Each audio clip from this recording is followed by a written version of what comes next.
Ist das möglich, dass es schon 5:30 ist? Ich glaube, wir können für heute Schluss machen. Ich habe nichts dagegen. Wir sind in den letzten Tagen immer so lang da geblieben. Sind Sie nicht sowieso schon sehr überarbeitet? Sie sehen so blass aus, Herr Mandl. Blass? Nein.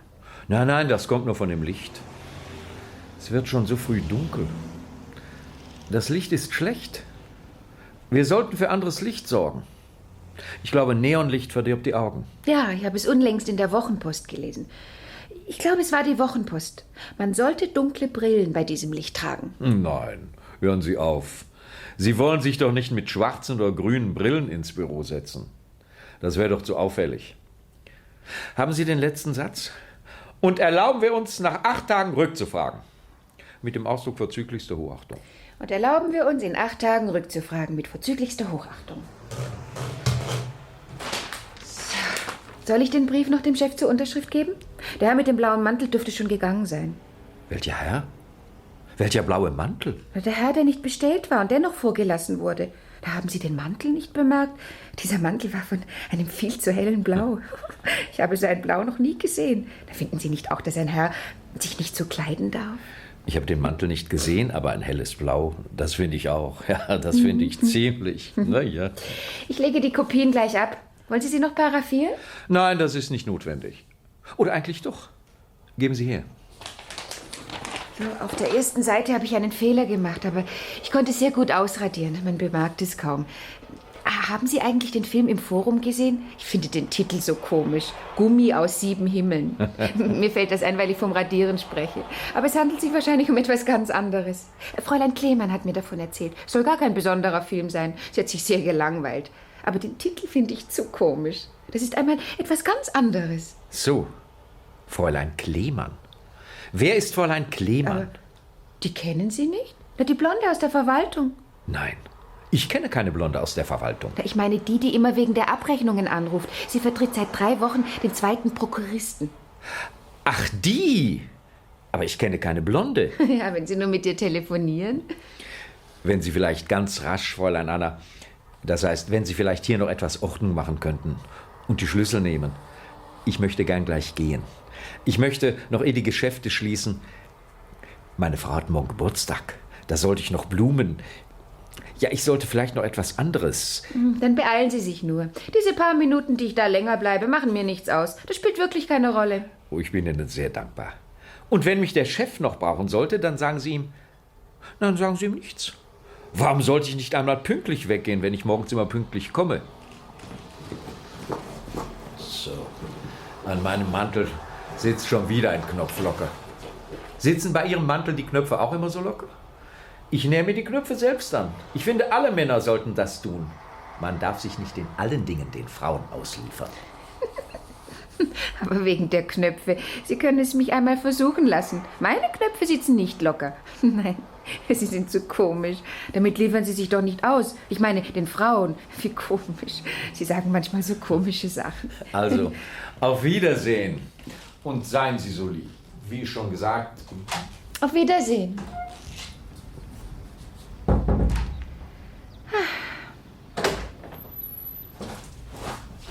Haben Sie nicht gehört? Ich habe Sie 2-mal angerufen. Warum heben Sie das Telefon nicht ab? Oh, ich weiß nicht. Es hat nicht geläutet. Vielleicht haben Sie eine falsche Klappe gewählt. Nein, es hat sicher nicht geläutet. Ich war keinen Augenblick weg. Nicht einmal einen Schritt. Ist denn niemand mehr da? Wo ist Ihr Herr Vorgesetzter? Schon aus dem Staub gemacht, was? Es wird gleich 6 Uhr. So, es wird 6 Uhr. So. Es wird 6 Uhr. Sie wissen also immer ganz genau, welche Zeit wir haben. Sie scheinen den ganzen Tag auf die Uhr zu schauen. Aber ich sage Ihnen, die Zeit vergeht nicht schneller, wenn Sie dauernd auf die Uhr sehen. Die Zeit lässt sich nämlich nicht antreiben. Die ist sehr genau. Sehr. Viel genauer als Ihr Herr Vorgesetzter. Ich habe nicht auf die Uhr gesehen. Ich habe nur die Glocken von der Franziskanerkirche gehört. Die Glocke schlägt sehr laut und wir haben das Fenster ein bisschen offen. Es ist doch schon mörderisch kalt. Machen Sie das Fenster sofort zu. Ich werde mich noch erkälten. Ja, es ist ein kühler Herbst, aber wir können froh sein, dass es nicht noch kälter ist. Man kann heuer noch sehr gut mit offenem Mantel gehen. Ich habe auch noch immer leichte Schuhe an. Aber natürlich, wenn man sehr empfindliche Bronchien hat, dann muss man immer Acht geben. Man kann sich so leicht erkälten. Es gibt Leute, die sich sogar im Sommer erkälten. Ich habe erst unlängst etwas über diese Art von Erkältungen gelesen. Sie sind gar nicht ungefährlich. Ich glaube, ich habe es im Blick in die Welt gelesen. Es soll vor allem von dem Temperaturwechsel abhängen, der von einem Raum zum anderen variiert. Komisch, dass er so gefährlich ist, selbst im Sommer. Und nun haben wir doch schon Oktober. Man kann abends noch im Freien sitzen. Aber dennoch muss man manchmal Acht geben. Machen Sie doch endlich das Fenster zu. Es ist doch nur ein ganz schmaler Spalt, durch den die Luft hereinkommt. Es ist an sich gut, wenn etwas Luft hereinkommt, wenn so viel geraucht wird. Die Herren rauchen immer so viel. Ich bin froh, dass ich mir das Rauchen gar nicht angewöhnt habe. Ich war schon einmal nahe dran, aber ich bin doch sehr froh jetzt.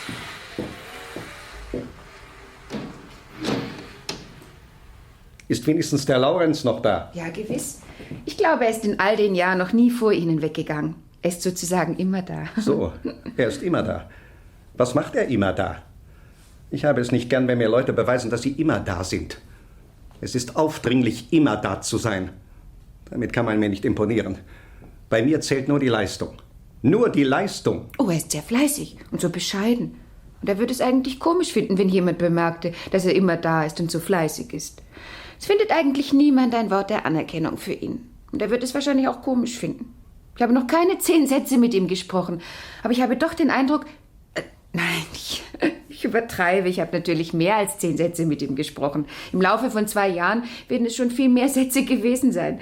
Ich wollte nur sagen, dass man das Gefühl hat, nicht mehr als 10 Sätze mit ihm gesprochen zu haben. Na, das sagt doch schon fast alles. Verzeihung. Hallo? Ja? Nein, er ist schon weggegangen. Herr Laurenz, aber können Sie noch einen Augenblick herüberkommen? Ja, ich habe etwas für Sie. Es wäre nett, wenn Sie das übernehmen könnten. Weg. Er kommt schon. Sagen Sie ihm, er kann gehen. Ist mir viel lieber, er geht, als er macht auf eine so unverschämte Art Überstunden. Bringen Sie mir meinen Mantel. Der Laurenz soll dann zuschließen. Ja, sofort.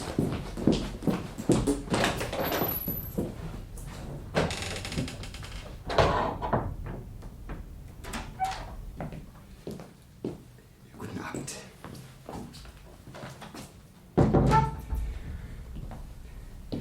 Das Fräulein Anna ist nicht mehr da? Ich sollte wahrscheinlich die Schreibmaschine wegtragen. Sie soll zur Reparatur morgen. Das E schlägt so schwach an. Hier, bitte. Auch die Handschuhe habe ich gefunden. Ich wusste, dass Sie die Handschuhe gerne auf das Fensterbrett legen. Ich finde das so originell. Originell? Was? Na, gute Nacht. Und schauen Sie, dass Sie bald hinauskommen. Gute Nacht, Herr Generaldirektor. Herr Laurenz, Sie können gehen. Das wollte ich Ihnen sagen. Der Chef meint, Sie müssten nicht immer als Letzte das Haus verlassen. Sie wissen, er ist manchmal sehr subjektiv. Vielleicht würde er sich auch ärgern, wenn Sie nicht als Letzte das Haus verließen. Aber nun ärgert er sich eben, weil Sie als Letzter... Sie dürfen das nicht missverstehen. Ich glaube, Sie sollten überhaupt alles viel mehr auf die leichte Schulter nehmen. Ja. Ja, ich verstehe. Nein, eigentlich verstehe ich es nicht. Aber es ist sehr lieb von Ihnen, Fräulein Anna. Sie sind immer so nett, so freundlich zu mir. Ja. Vergessen Sie nur bitte nicht, die Schlüssel abzuziehen und zum Portier zu geben. Gute Nacht. Natürlich. Ich hab's doch noch nie vergessen. Die Schreibmaschine.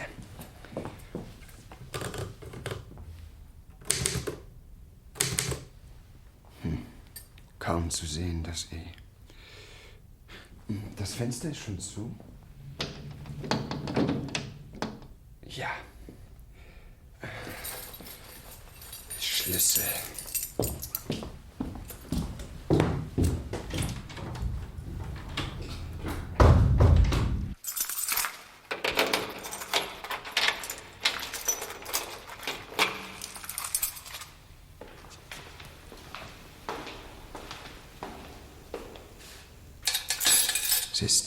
Es ist Zeit, ins Wasser schnell. Auf Erden wird's dunkel, im Wasser hell. Es ist Zeit. So, der Hahn. Naja, da könnte vielleicht auch der Installateur. Der tropft noch immer. So. Sowas. Wer hat denn da die Seife? Ah, die wird der Tremmel vergessen haben. Herr Laurenz, soll ich Ihnen den Mantel holen? Nein, ich danke dir schön, Pepi. Du kannst schon gehen.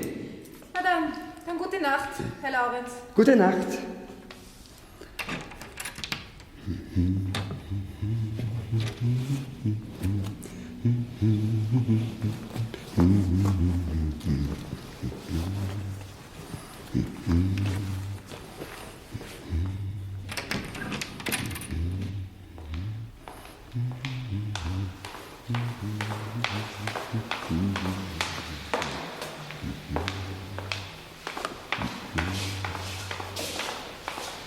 Gute Nacht, Herr Waldau.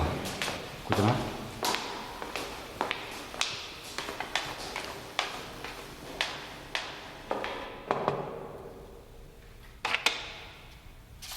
Die Schlüssel, Herr Nowak.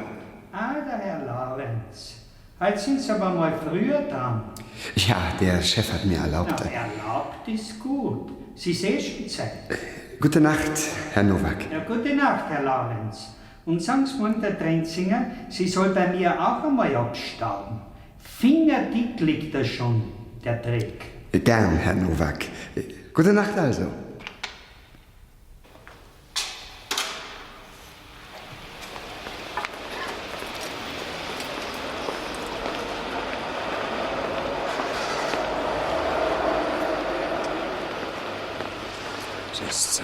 Es ist Zeit, ins Wasser schnell. Auf Erden wird's dunkel, im Wasser hell. Wie dein Sohn sie war? Wie eine Nachtigall.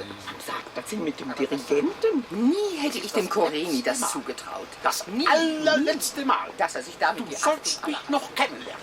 Auf Erden wird's dunkel, im Wasser hell. Aber die Polizei hat sich natürlich wieder einmal Zeit gelassen. Den Hals durchgeschnitten. Auf Erden wird's dunkel. Sie! Beim roten Licht können Sie nicht über die Straße gehen. Haben Sie gehört? Sind ja die anderen auch noch da? Herr! Ja, Sie! Hallo, Laurenz. Sie waren das. Jesus, Herr Mandel. Der hat Sie ja ordentlich angebrüllt, was? Ist das Ihr Heimweg oder sind Sie noch für die liebe Firma unterwegs? Nein, ich bin nicht für die Liebe, für die Firma unterwegs. Aber mein Heimweg ist es auch nicht. Ich wohne im 7. Bezirk. Ich bin heute früher weggegangen. Ich möchte noch ein bisschen spazieren. So, da bin ich wenigstens nicht der Einzige. Ich muss nämlich noch einkaufen. Meine Frau, wissen Sie, hat Geburtstag. Ja, ich irre da schon eine Viertelstunde von Auslage zu Auslage und bin völlig hilflos. Bahn an. In Sizilien, sagen Sie. Oh, Passen Sie doch auf. Sie, machen Sie die Augen auf. oh, Verzeihung. Mir fällt eigentlich nicht ein, was man einer Frau so im letzten Augenblick schenken kann. Sie überlegen sich sicher Ihre Einkäufe auch schon viele Wochen im Voraus. Ich weiß, das ist ein Fehler von mir, dass ich immer alles im letzten Augenblick... Aber du weißt ja, wer kann sich heute noch auf sein Gedächtnis verlassen? Meine Nerven sind nicht so. Katastrophe. Ich kaufe nie ein. Ich meine, solche Dinge kaufe ich nie ein. Ich bin nicht verheiratet. Und am Morgen bringt mir meine Hausfrau ein Frühstück. Zum Mittag esse ich ein Brot, ein doppelt belegtes Brot und am Abend auch, mit Tee. Und sonst brauche ich eigentlich nichts. Aber lieber Laurenz, da muss Ihnen ja eine Menge Geld bleiben. Oder haben Sie so ganz im Geheimen jemanden zu unterstützen? Das soll vorkommen. Sie werden ja ganz rot. Ich werde doch nicht rot. Aber ja, ich lasse Sie schon in Ruhe. Wissen Sie was? Begleiten Sie mich ein Stück und helfen Sie mir, meine Besorgungen zu machen. Tja, ich weiß nicht, Zeit hätte ich schon, aber ob ich mich sehr dazu eigne für eine Frau. Vielleicht sollten Sie doch besser allein. Was? Nur wie alt sind Sie denn eigentlich? Man kennt sich nicht recht aus mit Ihnen. Manchmal sehen Sie aus wie ein verschüchterter Knabe, dann wieder wie ein abgehärmter Mann. Ja, das Leben, so ist das Leben. Jeder hat seinen Teil zu tragen, was? Sie sicher auch. Ich bin überzeugt, ja. Es ist nicht leicht, was? Ja, aber im Winter fahre ich in die Berge. Ich weiß nicht, ob Sie wissen, dass ich jetzt schon 6 Jahre bei der Firma bin. Ich habe erst jetzt eine Gehaltserhöhung bekommen, aber ich glaube, ich bekomme jetzt weniger heraus. Ja, das ist eine Steuersache. Aber was bleibt, das spare ich für den Winter. So, dafür arbeiten Sie also. Ja, das ist schön, einen Plan zu haben. Auch so eine Art Luxus. Die hat sich doch die Haare gefärbt. Ich möchte auch gern einmal in die Berge. Meine Frau möchte eigentlich lieber im Sommer in ein Bad fahren, aber daraus wird nichts. Nein, überhaupt. Aus allen Plänen wird immer nichts, bei uns zumindest. Sie machen das sicher viel besser. Sie sind immer so schweigsam. Schweigsame Leute machen immer alles viel besser. Ich bin ganz erstaunt, dass Sie überhaupt für ein Gespräch zu haben sind. Och, ich bin schon für ein Gespräch zu. Sagen Sie, wie fänden Sie das? Ein Seidentuch. Kommen Sie her, kommen Sie her. Was sagen Sie zu diesen Tüchern? Glauben Sie, dass so etwas das Richtige... Ja, vielleicht ein Seidentuch. Dieses Grüne, ja, das könnte vielleicht schon. Das ist natürlich Geschmackssache. Das ist wahnsinnig teuer. Haben Sie so etwas schon gesehen? Diese Preise? Ich glaube, so ein Seidentuch ist doch nicht das Richtige. Vielleicht ein paar Strümpfe. Strümpfe sind gut. Die kann meine Frau immer brauchen. Oh ja, Strümpfe sind vielleicht noch besser. Ja, komm, wir versäumen noch die Wochen. Oder Taschentücher. Taschentücher sind sehr praktisch. Die braucht man auch immer. Ja, Taschentücher sind sehr praktisch. Ich werde Taschentücher und Blumen kaufen. Ich finde das generös. Generös, gewiss. Taschentücher und Blumen. Na, vielleicht ist das doch zu wenig. Ich kann ja noch etwas Süßes. Ein paar Bonbons vielleicht. Ja, vielleicht. Wollen Sie mitkommen? Vor allem muss ich einmal diese Taschentücher kaufen. Oder wollen Sie lieber warten? Ich schwöre Ihnen, ich bin gleich wieder da. Es muss alles immer sehr rasch gehen bei mir. Dann warte ich am besten. Ich gehe ein wenig hier auf und ab, bis Sie zurück sind. Oder ich gehe ein Stück vor, bis zum Quai, wenn es Ihnen recht ist. Aber natürlich.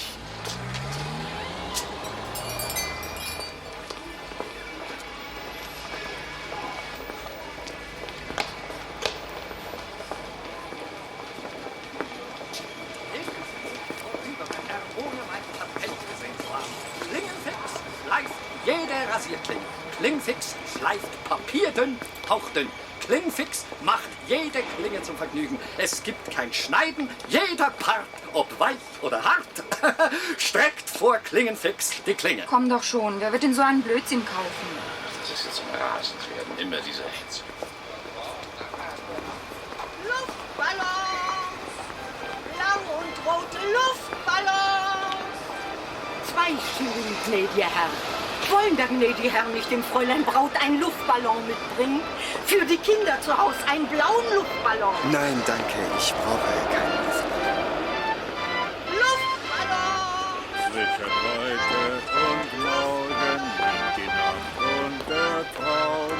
Macht euch drum keine Sorgen, macht euch drum keine Sorgen. Alles billige heute. Frische Fische, Flussfische. So billig haben Sie noch nie gekauft, meine Herrschaften. Forellen, Blaufähnchen. Schauen Sie die schöne Fischerin an, die hat den großen Hecht und die fleischigen Karpfen geangelt. Für Sie, meine Herrschaften, heute ist alles billiger. Ich decke dich mit weißen Wolken zu, ich zünd die fernsten Sterne an. Ein jeder Mensch braucht einmal Ruhe, ganz gleich ob Kind, ob Weib, ob Mann. Eine kleine Gabe, lieber Herr. Ich habe 5 Kinder zu Hause und eine kranke Frau. Ich habe wirklich kein Geld bei mir, aber wenn ich Ihnen vielleicht ein Wurstbrot... Oje. Ich danke.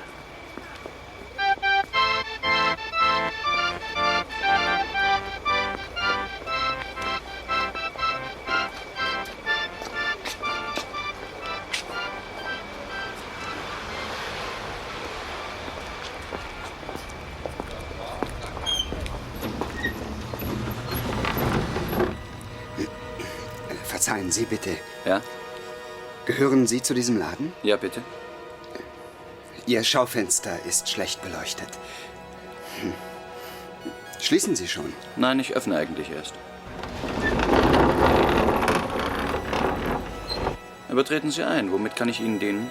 Danke. Ich habe mir eigentlich nur im Vorübergehen Ihr Fenster angesehen. Ich warte auf einen Bekannten, der jeden Augenblick... Er ist in dem Modegeschäft dort vorn. Es ist nur, weil ich nicht recht sehen kann, was Sie hier eigentlich im Schaufenster haben. Es war nur eine Art Neugier. Verzeihen Sie, aber ich kann mir nicht denken, was in diesen Paketen ist. Da, diese Dinge in dem durchsichtigen Papier. Das Licht ist so schlecht. Was wollen Sie denn bei besserem Licht sehen? Oh, ich weiß nicht. Verzeihen Sie bitte nochmals. Vielleicht finden Sie etwas Passendes. Ich will Ihnen gern unsere Waren zeigen. Nein, das ist wirklich nicht notwendig. Ich wollte eigentlich nichts kaufen. Ich will überhaupt nichts. Das ginge über meine Verhältnisse. Ja dann. Ich hätte Ihnen selbstverständlich gerne etwas gezeigt. Ich weiß nicht, wo der Herr bleibt. Mich wundert, dass er noch nicht zurück ist. Er hat doch versprochen, gleich wieder da zu sein. Und nun stehe ich schon 10 Minuten, glaube ich, hier herum. Ich will Sie nicht überreden. Nein, bitte, es war mein Fehler. Meine Neugier. Ich verstehe nicht, wie ich so neugierig sein konnte. Das kommt vom Warten. Gute Nacht. Auf Wiedersehen, mein Herr.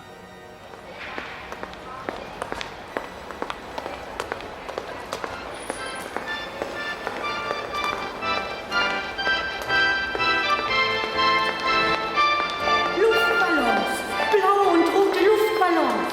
2 Schilling.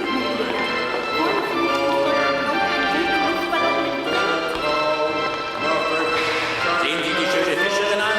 Sie hat den fleischigen Karpfen und den großen Hecht für Sie geangelt. Alles ist billiger heute für Sie, meine Herren.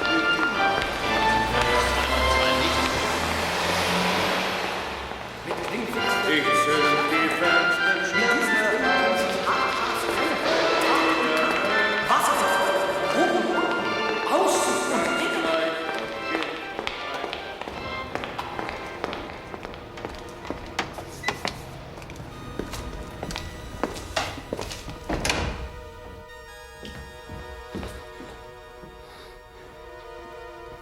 Was ist das für eine Musik?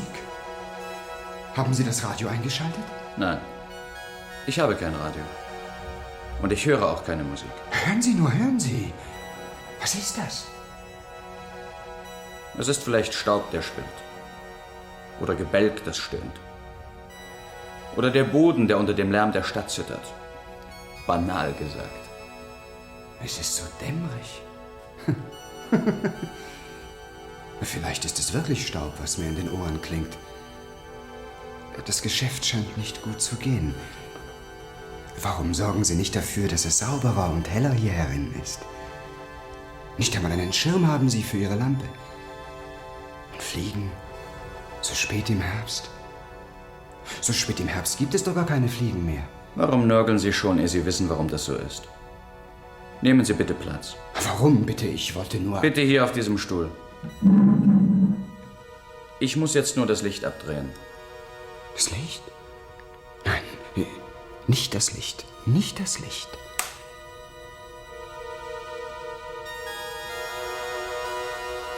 Ihnen ist, als seien Sie in tiefes Wasser geraten und könnten dennoch die Augen offen halten. Und Silber und Rot ist vor Ihren Augen. Und die blauen Fahnen des Traums wehen in Ihrem Schlaf. Breite, Höhe und Tiefe sind ausgelöscht. Und Sie fassen den Raum nicht mehr. Und die Zeit steht still und geht doch schneller. So schnell, als ginge sie ihrem Ende entgegen. Als müsste sie ihr Ziel erreichen. Es ist zu viel Licht für meine Augen. Und zu viel Traum für mein Wachen und Schlafen. Es ist viel zu viel. Es ist zu viel auf einmal. Sie sehen sich am besten einen Traum nach dem anderen an. Schauen Sie nach links. Fangen Sie dort unten an. Es ist ein kleiner Traum. Sie fangen am besten mit den kleinen Träumen an. Sonst wird Ihnen die Wahl schwer werden.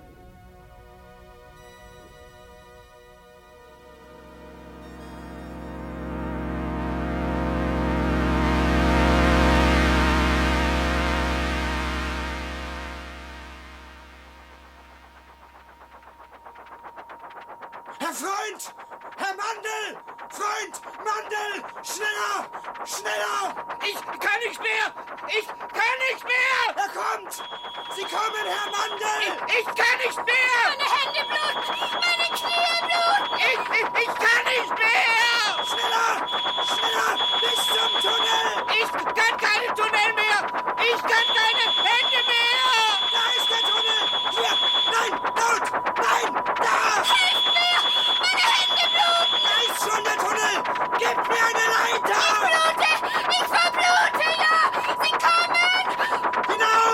Über den Tunnel hinaus müssen wir! Wirf die Leiter weg! Sie kommen! Mit 200 Stundenkilometern! Ich blute! Ich blute! Mit 200 Stundenkilometern! Werft euch vor den Tunnel! Werft euch mit dem Herz vor den Tunnel! Laurens! Helfen Sie mir! Mein Herz! Mein Herz tut mir weh! Das Herz! Durch den Tunnel! Das Herz zuerst! Wir müssen uns vor die Lokomotive werfen! Laurens! Sie müssen die Lokomotive aufhalten! Aufhalten! Aufhalten! Mein Herz blutet mit 200 Stundenkilometern! Wir greifen aus der Luft an! Hört ihr? Er greift unser Herz an! Herr Kuhn! Unter die Decke! Unter die Erde! Unter die Erde! Meine Erde blutet ja! Meine Erde blutet ja! Achtung! Bomben auslösen! Erbarmen!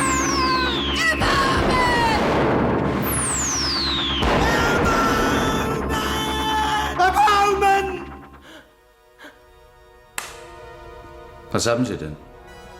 Fühlen Sie sich nicht wohl? Oh ja, nein, fürchterlich. Ach so, hier bin ich. Es ist gut. Sie haben plötzlich Erbarmen gerufen. Und darum habe ich das Licht wieder aufgedreht, um zu sehen, was mit Ihnen ist.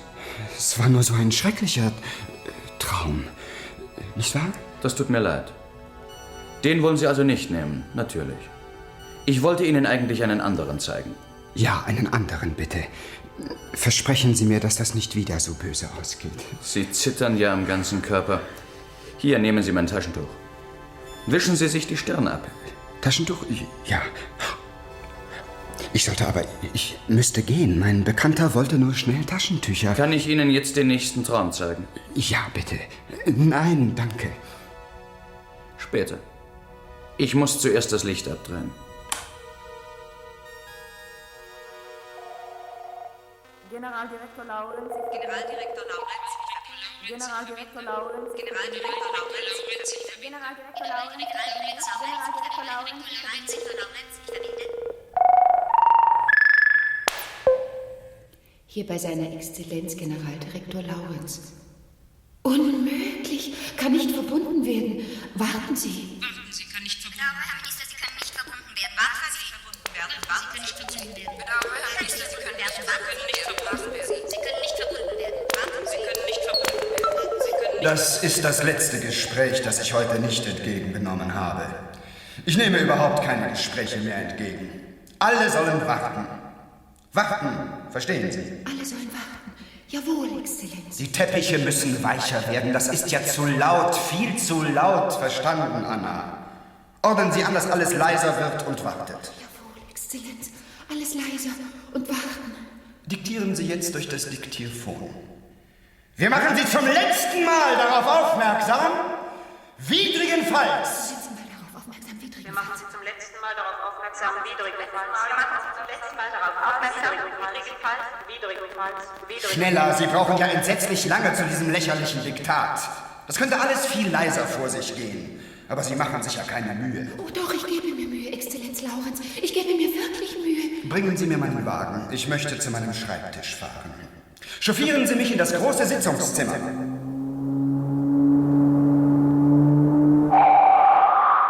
War ich nicht schnell genug? Habe ich Sie verärgert?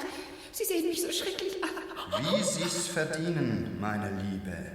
Wie Sie's verdienen. Wischen Sie sich die Tränen weg. Wie Sie befehlen, Exzellenz. Ja, wie ich befehle. Wiederholen Sie. Lassen Sie die Tänzerinnen hereinbringen. Ich will, ich muss, ich kann, ich werde, endgültig und nie mehr. Die Tänzerinnen habe ich gesagt. Und eine schöne Musik. Es ist keine Musik da. Die Musik ist ausgegangen. Schon vor langer Zeit. Dann wird man eben neue Musik holen. Es gibt keine Musik mehr im ganzen Land. Dann wird eine neue Musik geschrieben. Lassen Sie den Musikanten kommen. Der Musikant soll sofort kommen. Der Musikant soll sofort kommen. Der Musikant soll sofort kommen. Exzellenz, was kann ich tun? Wer sind Sie? Wie sehen Sie denn aus? Ich bin der Musikant. Sie sollen mir neue Musik schreiben. Sie muss so alt sein, dass sich keiner mehr daran erinnern kann. Jawohl, Exzellenz. Ich schreibe sofort.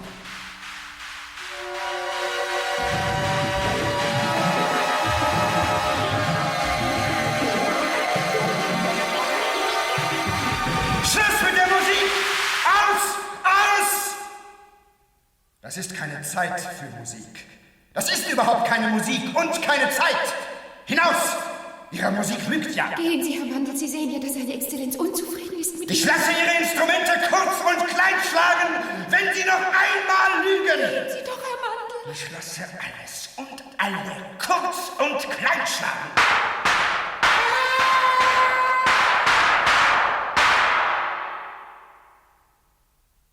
Was befehlen, Herr Generaldirektor, jetzt? Meinen Turban, bitte. Und den großen Diamanten legen Sie bitte neben mich, auf dass ich ihn mit den Ellbogen berühren kann. Nein, nicht diesen, den anderen, den mir mein lieber Freund der Maharaja von Yoshanbur zu seinem Namensfeste verehrt hat. Wie sehe ich aus? Wunderbar. Was? Lachen Sie, meine Taube. Meine Lachtaube. Lachen Sie sofort, verstanden? So ist's recht. Das Lachen tut wohl. Es müsste überhaupt mehr gelacht werden. Halt! Nehmen Sie einen Bleistift, Liebste. Ich habe einen Einfall. Schreiben Sie. Jeden zweiten Donnerstag zwischen dem 1. und 37. Februar hat das Wohlfahrtsministerium einen Lachtag festzusetzen. Wer an einem solchen Tag mit traurigem Gesicht oder Tränen angetroffen wird, ist mit einer Geldstrafe von 100 zu bestrafen.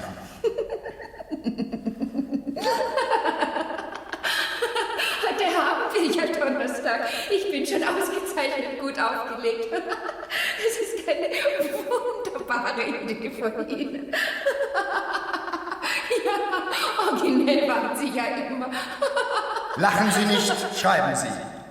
Und wenn Sie fertig sind und das Gesetz in das Laurenzische bürgerliche Gesetzbuch aufgenommen ist, lassen Sie der Regierung mitteilen, dass ich bereit bin, die Regierung zu übernehmen. Jawohl, mein Gebieter. Und jetzt die Stenogrammblöcke heraus, die Übersetzer herein, den Nachrichtenapparat. Ich habe jetzt genug von der ewigen Verzögerungspolitik. Wir müssen zu einem Resultat kommen. Auf die Plätze, meine Herren.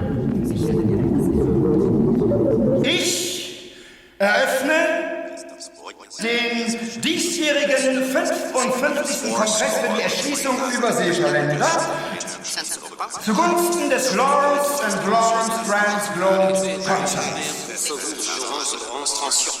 Ich eröffne die 32. Zwischensitzung des 55. Kongresses. Die dritte Zwischenkonferenz der 32.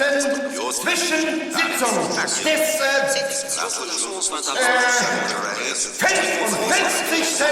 Kongresses. Herr Generaldirektor, 2 Telegramme und eine Telefunke. Hier bitte, es ist dringend. Nichts ist dringend. Aber geben Sie in Gottes Namen. Tja, ich habe es ja geahnt.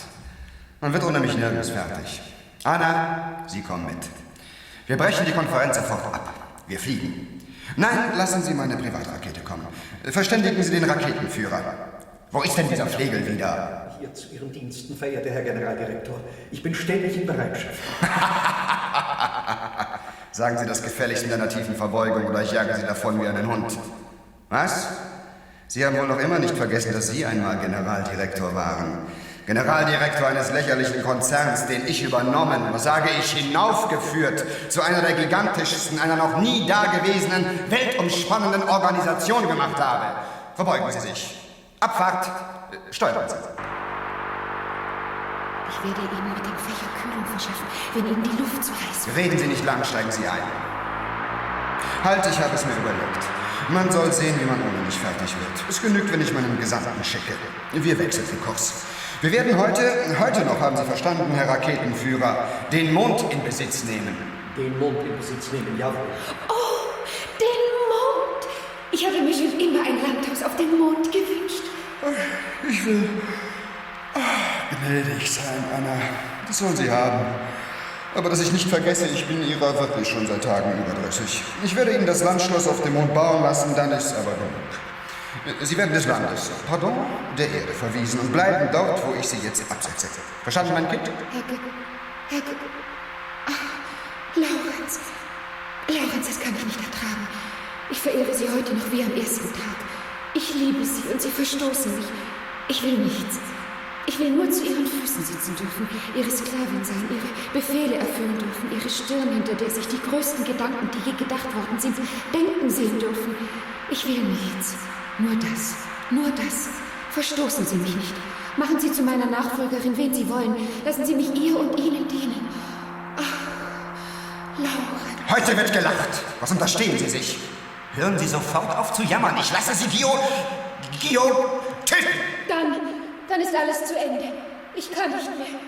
Ich kann ohne Sie nicht leben. Was wollen Sie denn? Was machen Sie denn da? Ich suche die Tür. Ich will.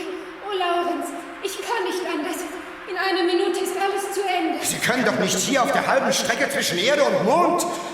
Gott, wie fantasielos. Ich wusste es immer, dass Sie Zeit Ihres Lebens eine mittelmäßige Person bleiben würden. In Gottes Namen tun Sie, was Sie nicht lassen können. Hier ist die Tür. Leben Sie wohl. Machen Sie sich Erde und Himmel untertan. Meine Zeit ist um. Ich konnte Ihnen nichts bedeuten.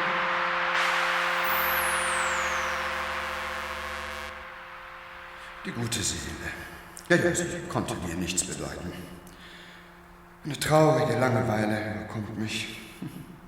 Herr Raketenführer, was hielten Sie davon, wenn ich, um mein schläfriges Gemüt wieder anzukurbeln, einen Krieg erklärte?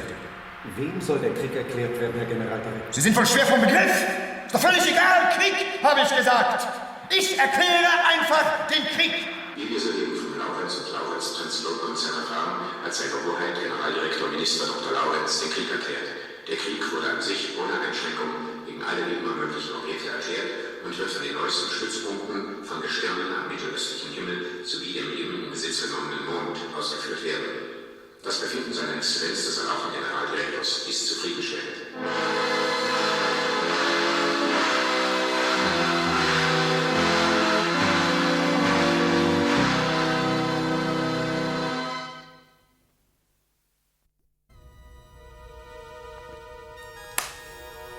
Nun, mein Herr.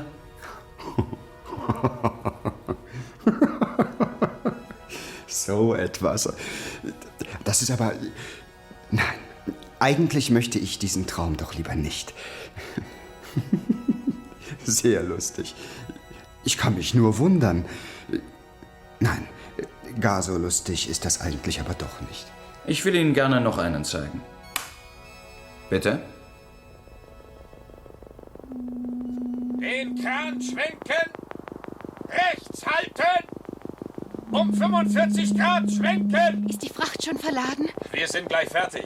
Die Passagiere können schon an Bord gehen. Würden Sie so freundlich sein und mich durch die Kontrolle bringen? Der Kapitän selbst hat mir erlaubt, mit der Securitas zu fahren.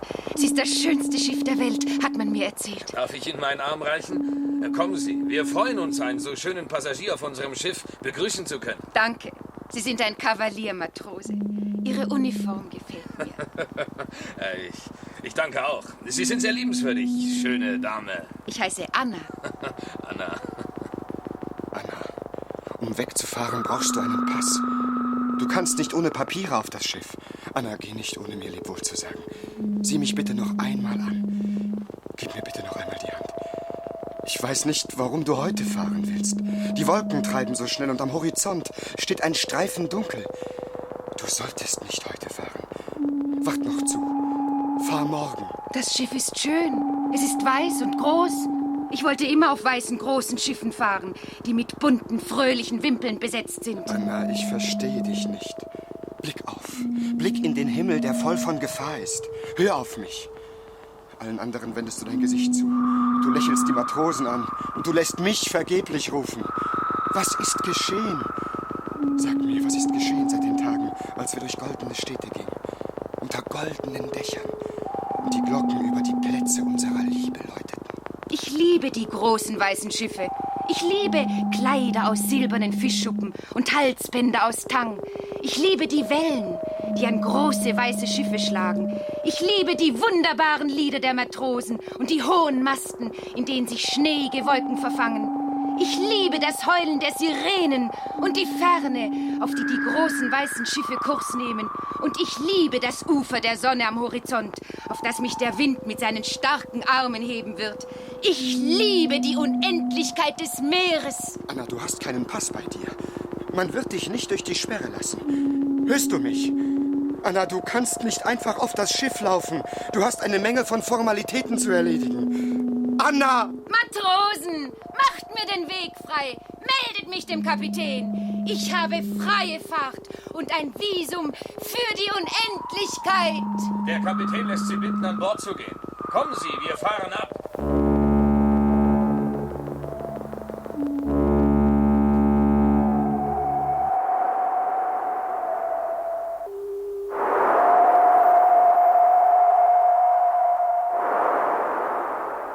Warum hast du nicht auf mich gehört, Anna? Der Streifen Dunkel hat sich vom Horizont gerissen und dein Schiff ist weit auf dem Meer. 100 Meilen liegen zwischen uns. 100 Meilen und die vielen einsamen Abende ohne dich, die ganze Stadt und meine Arbeit. Und meine Sehnsucht liegt zwischen uns.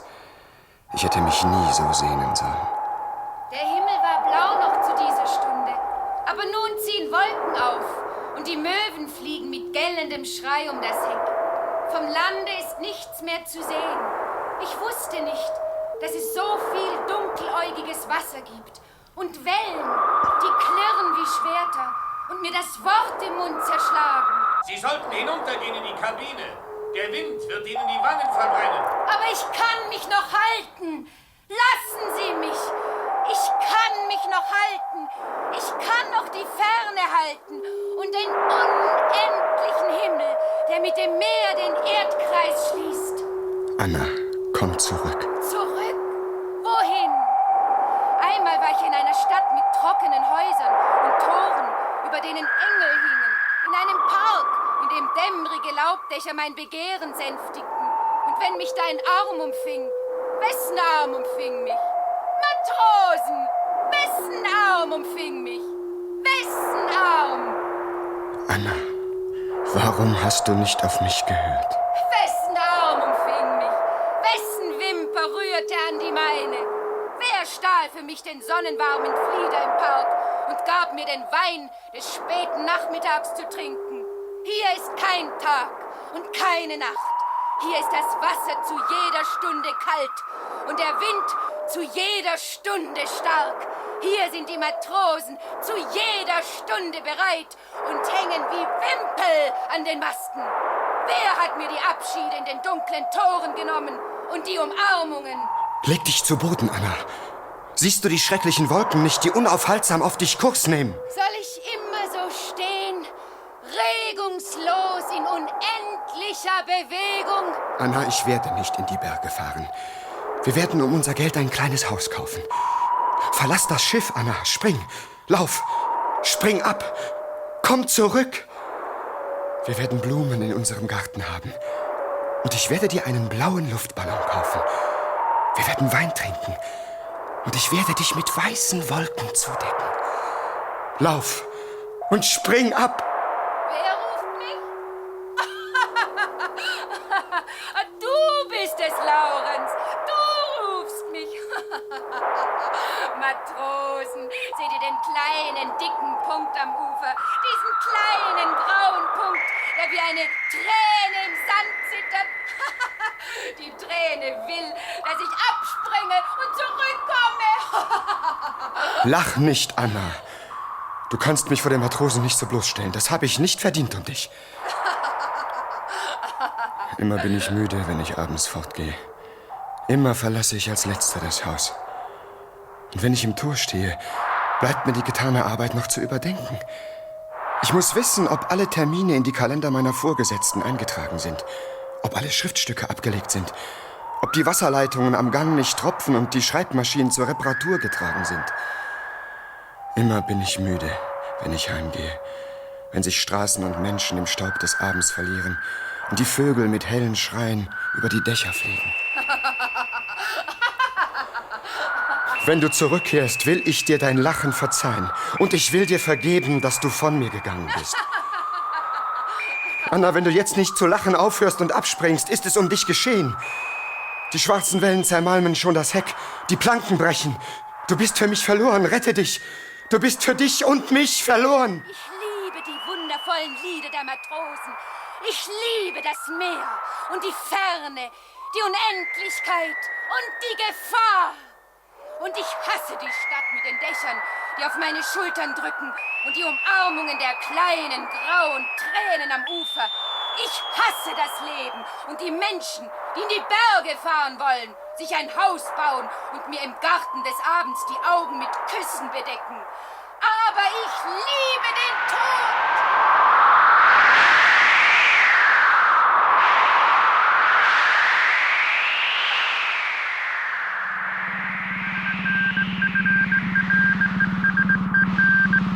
Securitas, im Sturmleck geschlagen. Position 236 Grad, 2 Minuten südlicher Breite, minus 17 Grad, 11 Minuten südlicher Länge. Erbitten dringend Hilfe. Securitas. Nationalität? Nationalität unbekannt. Antworten Sie. Victoria, Position 193 Grad südlicher Breite, minus 17 Grad, 2 Minuten südlicher Länge. Wechseln Kurs.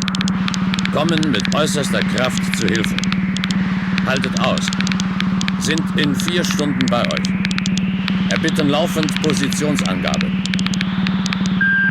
Securitas, SOS, erbitten dringend Hilfe. Position kaum verändert. Sinken über den Bug. Rettungsboote ausgesetzt. Wasser erreicht den Maschinenraum. In höchstens 1 Stunde ist alles vorbei. Antworten Sie. Haltet aus. Sind in 3 Stunden bei euch. Kommen mit AK. Erbitten laufend Positionsangabe. Aus. Der Funkspruch der Securitas hat ausgesetzt. Achtung! Ventile schließen. Funkspruch mit allen erreichbaren Schiffen aufrechterhalten. Boote freimachen. Höchste Alarmbereitschaft. Jetzt müssen Sie doch schon genug gesehen haben. Warum drehen Sie jetzt das Licht an? Ich möchte den Traum zu Ende sehen. Es ist mein Traum. Es ist Anna. Ich kenne sie vom Büro. Wenn ich nur wüsste, was zu tun ist. Wie bitte? Anna? Ich meine das Mädchen auf dem Schiff, das gesunken ist. Ach, das ist doch gleichgültig jetzt. Drehen Sie doch bitte das Licht ab. Wenn Sie es wünschen. Wenn Sie keine Eile haben. Jetzt habe ich einen Teil versäumt.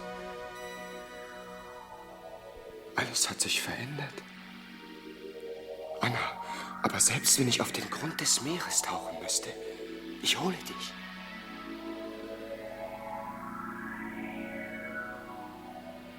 Anna!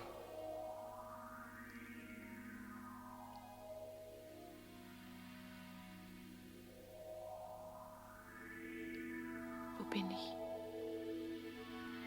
Was ist mit mir geschehen? Wer ruft mich? Anna, dass ich dich gefunden habe. Du bist noch schöner geworden. Deine Haut ist noch weißer und dein Haar schimmert unter einer Krone von Korall. Liebster, was ist mit mir geschehen? Du bist untergegangen mit allen Matrosen. Sie schlafen in den Rachen der Haie und auf den rostenden Planken des Schiffes. Aber du lebst, weil ich dich liebe, mein schönes Fischlein.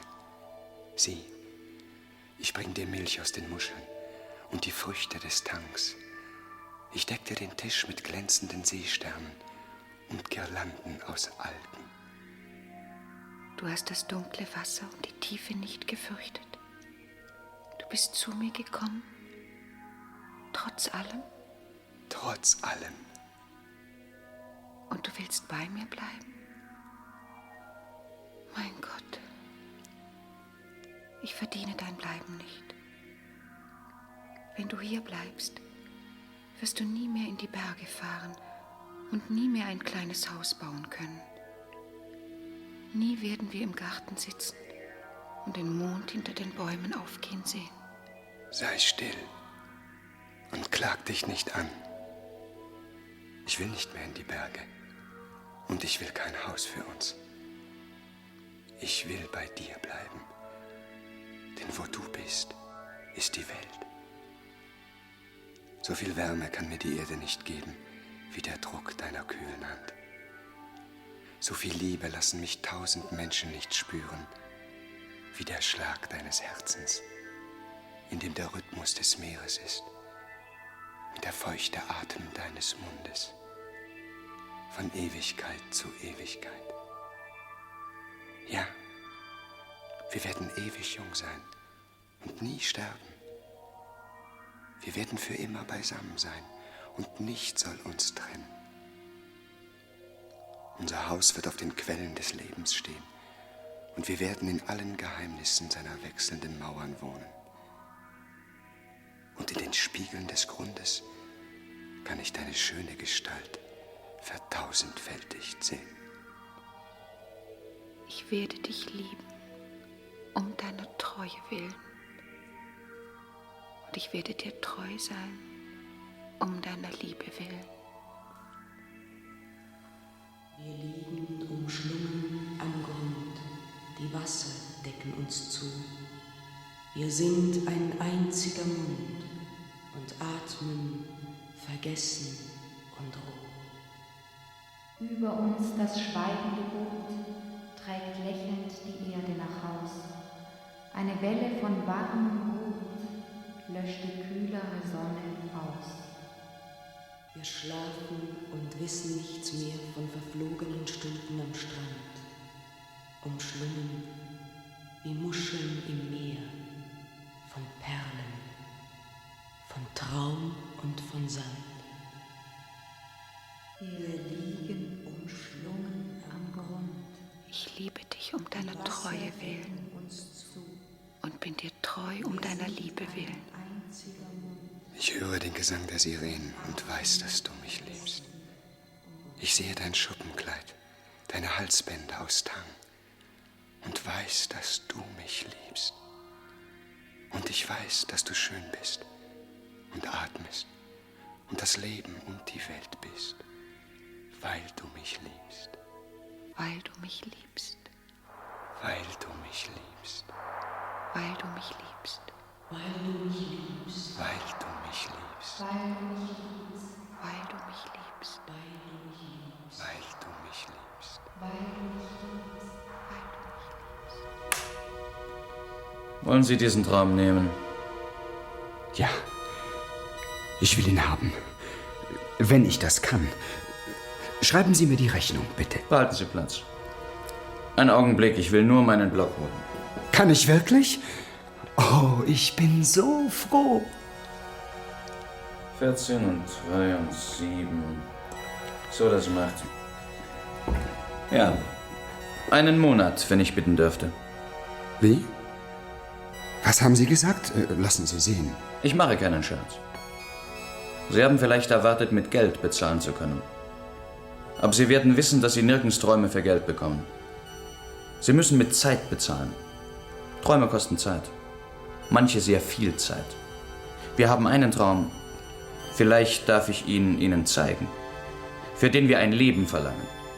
Ich fürchte, ich habe nicht so viel Zeit. Ich werde nicht einmal die Zeit für den kleinen Traum haben.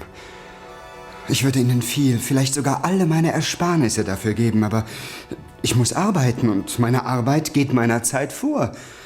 Die wenigen Tage, die ich im Winter für mich haben werde, will ich in den Bergen verbringen. Und selbst wenn ich auf diese Erholung verzichtete, reicht meine Zeit nicht, um diesen teuren Traum zu bezahlen. Wie spät ist es eigentlich? Meine Uhr ist stehen geblieben. Ich glaube, es muss schon sehr spät sein. Es wird gleich 7:30 Uhr sein. So, 7:30 Uhr. Ich muss schließen. Ich habe sonst nur bis 6 Uhr morgens offen. Von 6 bis 6. Auch keine leichte Arbeit. Dann muss ich ja... Nein, das ist ja nicht möglich. 7:30 Uhr früh? Ich muss sofort ins Büro, um Gottes Willen. Wenn ich nur nicht zu spät komme. Und den Traum nehmen Sie also nicht? Auf Wiedersehen. Dankeschön. Verzeihen Sie, aber das geht wirklich über meine Verhältnisse. Unser Eins kann sich das nicht leisten. Ja, dann also. Nochmals vielen Dank. Bitte, bitte.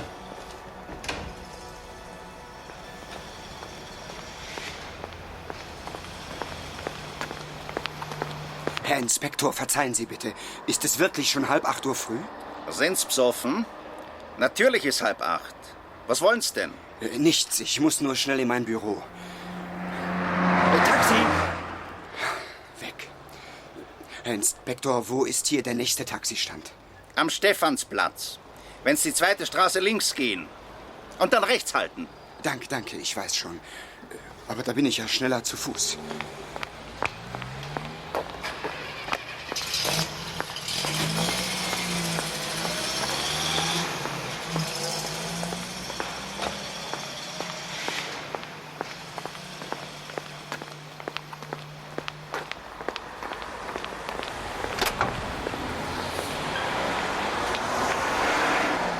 Guten Morgen, Herr Nowak. Sind die Herren schon im Haus? Ja, was ist denn mit Ihnen? Heute sind Sie aber spät dran. Der Herr Mandl ist schon oben und der Chef auch. Ich habe ihm die Schlüssel gegeben. Ich habe gedacht, Sie sind vielleicht krank? Nein.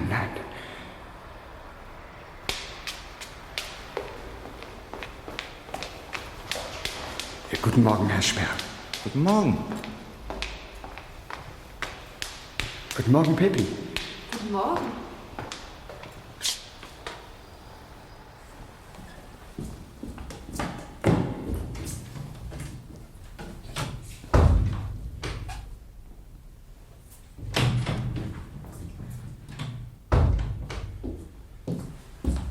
Guten Morgen, Fräulein Anna.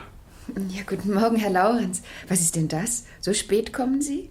So war das gestern aber nicht gemeint vom Chef, dass Sie gleich um fast 11 Minuten zu spät kommen. Fräulein Anna, die Schreibmaschine. Gleich trage ich sie. Richtig. Das E. Ja, hallo, mein Lieber. Wo waren Sie denn gestern? Ich habe die ganze Gegend abgesucht nach Ihnen. Am Quai waren Sie auch nicht. Was haben Sie denn gemacht? Heraus mit der Sprache. Ich möchte es bitte nicht sagen. Stellen Sie sich vor, ich habe dann doch das grüne Seidentuch gekauft. Fräulein Anna, wissen Sie, beim Ferenc. Diese Seidentücher beim Ferenc, die sind ja entzückend. Übrigens, Laurenz, Sie sollen sofort zum Chef kommen. Ja. Beim Ferenc, die sind ja traumhaft. Traumhaft. Laurenz, wo bleiben Sie denn? Ja, ich komme schon. Herr Generaldirektor. Das war ein Podcast von SRF. Produziert im Auftrag der SRG.